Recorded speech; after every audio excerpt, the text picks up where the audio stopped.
Hey guys, Yuganshu that side. तो आज हम देखेंगे मूवी में एक ऐसी बीमारी जिसका इलाज बहुत ही अजीब तरीके से होता है।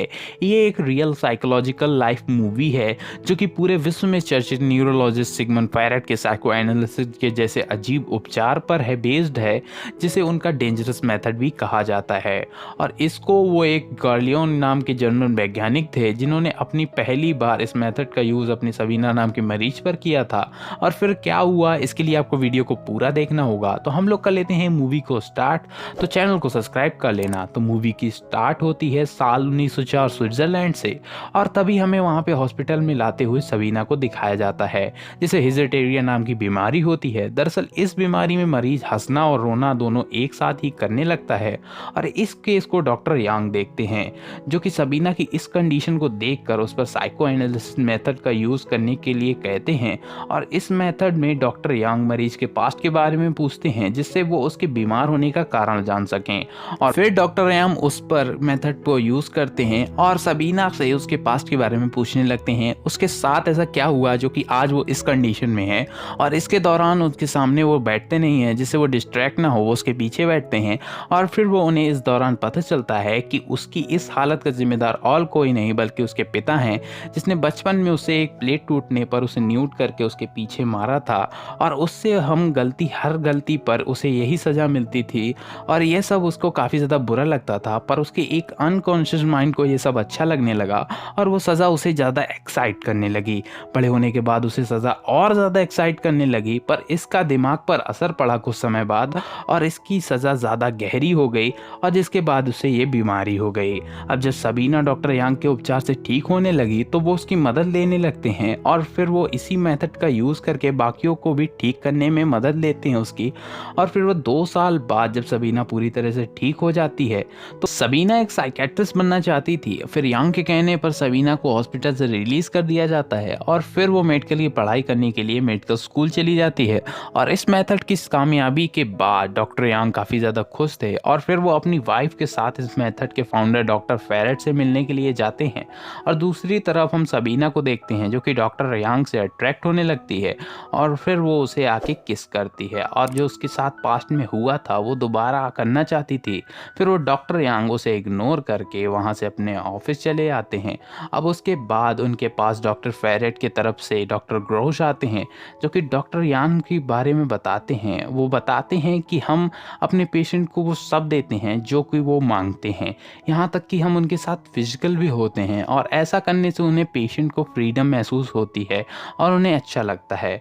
और यही सलाह वो डॉक्टर यांग को कहते हैं और देते हैं। और फिर डॉक्टर यांग यहाँ पे ग्रोस की बात मान के सबीना के साथ फिजिकल होते हैं, लेकिन जब वो उसके साथ फिजिकल हो रहे होते हैं तब वहाँ पे वो ऐसे ही उसने पीछे मारने के लिए कहती है जैसे उसने पहले मारा करता था बाप उसका। और यह चीज़ डॉक्टर यांग को काफ़ी ज़्यादा अजीब लगती है, और इसी चीज़ के बारे में डॉक्टर फ्रायड से डिस्कस भी करते हैं।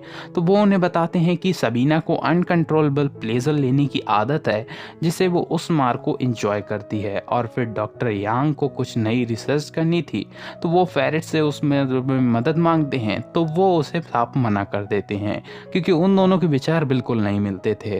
और दूसरी तरफ हम सबीना और यांग के बच्चों के लिए वो कहती है सबीना, तो वो पूछती है तो वो उसे मना कर देता है, और जब वो जिद करती है तो वो उससे बात करना बंद कर देता है।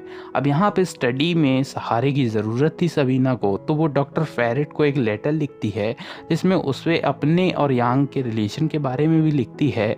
तो वो उसके बाद यांग से बात करते हैं और उसके अफेयर के बारे में उससे पूछते हैं, जिससे वो यांग साफ साफ मना कर देता है। यहाँ पे यह जानने के बाद फ्रायड सबीना से बात करते हैं और उसे खूब सुनाते हैं, और सबीना से फ्रायड का ये लेटर पढ़ते ही वो कहती है जाके कि फ्रायड को तुम सच्चाई बताओगे या फिर मैं बताऊं, और तुम्हें नीलाम कर दूं इज्जत को तुम्हारी। ब्लैकमेल वे पे वो उसे ऐसे कहती है, जिससे यह सुनकर फ्रायड को वो यांग लेटर लिखकर सारी सच्चाई बता देता है। अब यहाँ पे फ्रायड सच्चाई जानने के बाद सबीना से बात करता है और उससे माफ़ी मांगता है। फ्रायड यांग और उसकी टीम के साथ यहाँ पे मेथड की सफलता को दुनिया के सामने लाने के लिए अमेरिका जाते हैं, और फिर वहाँ पे उन दोनों के एक मत न होने के कारण उनमें झड़प हो जाती है और वो दोनों एक दूसरे से मिलना बंद कर देते हैं। और फिर इससे यांग को बहुत ज़्यादा धक्का लगता है और वो डिप्रेस्ड हो जाता है। उसे फिर सबीना के साथ वो अफेयर शुरू कर देता है, पर यांग वियना चली जाती है यहाँ पे। वहाँ वो एक रशियन डॉक्टर से शादी कर लेती है और फिर वो प्रेग्नेंट होके फिर से यांग से मिलने के लिए आती है और फिर सबीना यांग को बताती है यहाँ पे कि ये बच्चा उसी का है। और यह सुनकर यांग बोलता है कि वो भी उससे बहुत ज़्यादा प्यार करता है, पर कुछ रिश्तों की हदें होती हैं। और यह सुनने के बाद वो वहाँ से चली जाती है और फिर हमें दिखाया जाता है कि डॉक्टर यांग ठीक होकर अपने डिप्रेशन से एक बहुत बड़े साइकोलॉजिस्ट बनकर काफ़ी ज़्यादा प्रसिद्ध हो जाते हैं और 1961 में उनकी डेथ हो जाती है और मूवी यहीं पर एंड हो जाती है। तो अगर आपको ये मूवी अच्छी लगी हो तो वीडियो कर लेना लाइक, चैनल को कर लेना सब्सक्राइब और नोटिफिकेशन को कर लेना ऑन। और मिलते हैं नेक्स्ट वीडियो में। इंस्टाग्राम पे भी हूँ मैं, तो वहीं पे जाके फॉलो कर लेना। Bye bye.